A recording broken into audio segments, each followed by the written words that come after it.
These are the focus tonight. Sarawak Governor receives courtesy call from the 21st SUKMA Main Committee.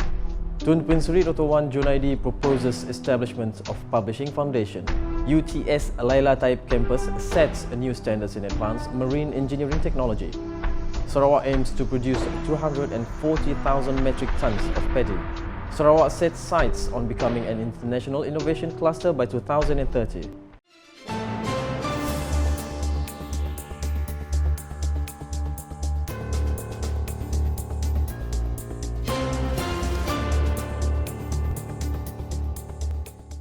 Good evening. Sarawak Governor Tun Sri Dr. Wan Junaidi Tuanku Jaafar received a courtesy call from the 21st Malaysia Games SUKMA Sarawak 2024 Main Committee at the Astana Negeri Sarawak on Tuesday.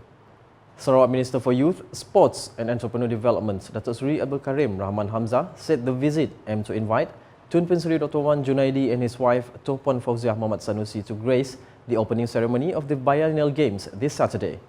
Di dalam kunjungan ini kita memberi tahu tentang apa yang berlaku, tentang perasmian berapa jumlah sukan di mana ia diadakan, dan kita nampak bahawa Tuan Yang Terutama dan juga Tuan Puan amat berminat sekali dan telah memaklumkan bahawa kalau dapat Tuan Yang Terutama dan juga Tuan Puan mahu juga datang pergi ke venue-venue untuk melihat sukan-sukan ini dipertandingkan. Antara sukan-sukan yang telah dimaklumkan dan saya berharap pihak sekretariat dapat mengatur, menghalusi adalah sukan atletik, sukan 10-pin bowling dan juga sukan wushu. He said this when met by the reporters after the courtesy call. Meanwhile, Datuk Seri Abdul Karim expressed his delight at the overwhelming response to the distribution of entrance tickets for the SUKMA 2024 opening ceremony. He described the enthusiastic turnout as a powerful testament to the pride and passion of Sarawakians and hoped that Sarawak's role as the host this year will lead to a memorable SUKMA. In a separate courtesy call, Tun Sri Dr. Wan Junaidi proposed the establishment of Publishing Foundation or Yayasan Penerbitan as an initiative to overcome the constraints experienced by writers in the state. President of the Sarawak Writers Association, Awang Zaidil Awang Jamil, said Sarawak only published 300 books in 2023, citing several factors including the lack of funds. Jadi sebab itu salah satu hasil pertemuan ini tadi ialah saranan yang bahagia Tun untuk kita mewujudkan yayasan penerbitan. Jadi di pihak kami, NGO, kami akan berusaha bertemu dengan pihak-pihak lain untuk membincangkan dan menghasilkan keputusan dan serah kepada Kerajaan Negeri Sarawak ataupun kepada Tun dulu. Lepas tu begitulah seterusnya lah. The University of Technology Sarawak UTS Laila Taib campus in Muka has now emerged as the only campus in Malaysia equipped with advanced facilities in marine engineering, including ship management, simulation technology. Sarawak Premier Datuk Petinggi Tan Sri Dr. Abang Abdul Rahman Zohari Tun Datuk Abang Openg said the UTS Laila Taib campus has been proposed to collaborate with educational institutions in Turkey which have already implemented advanced technologies in the maritime industry.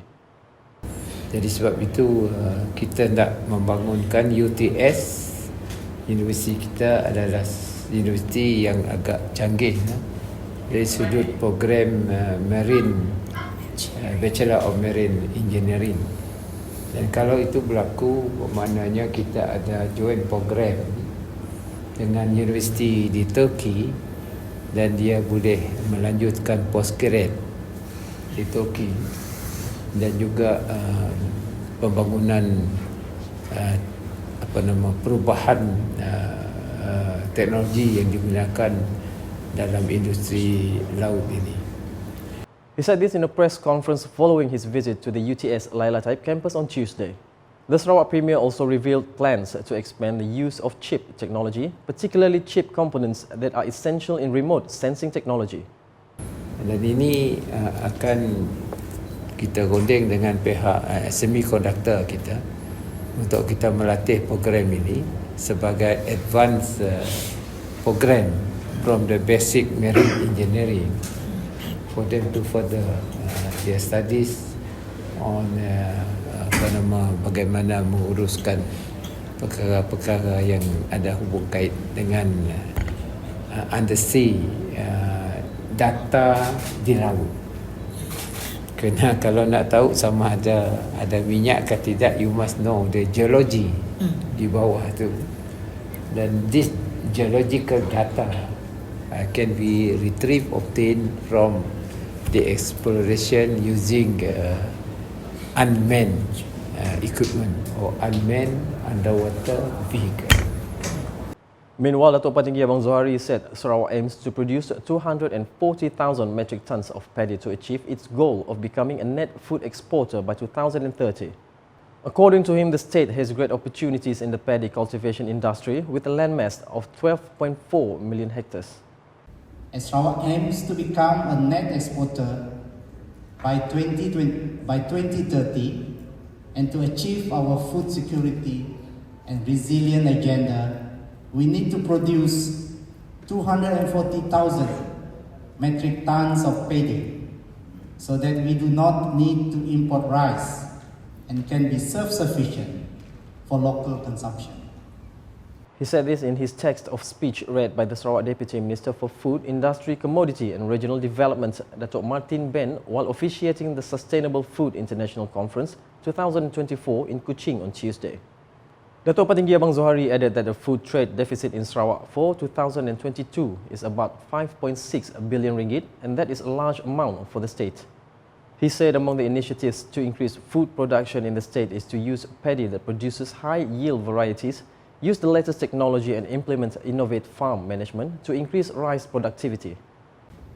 Our communities and business sectors play an important role for our state in achieving Sarawak's food security goals by 2030.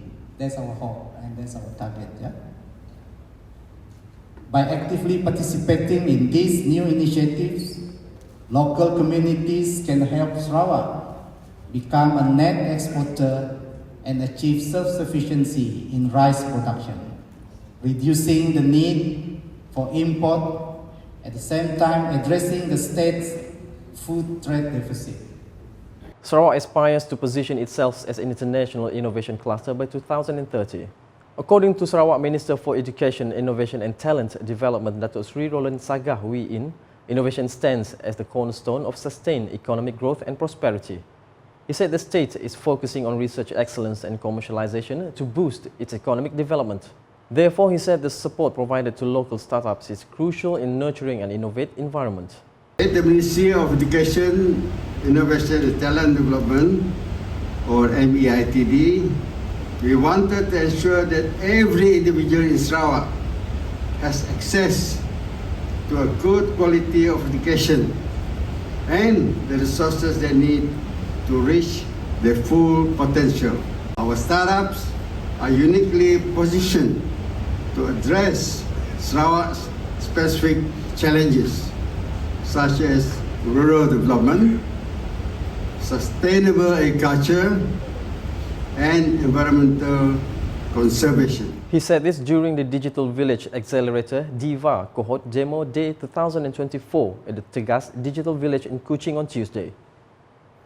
And that's the English edition with me, Saiful Bahri Muhammad. More news can be found in our official portal ukas.sarawak.gov.my and social media platforms including Facebook and YouTube.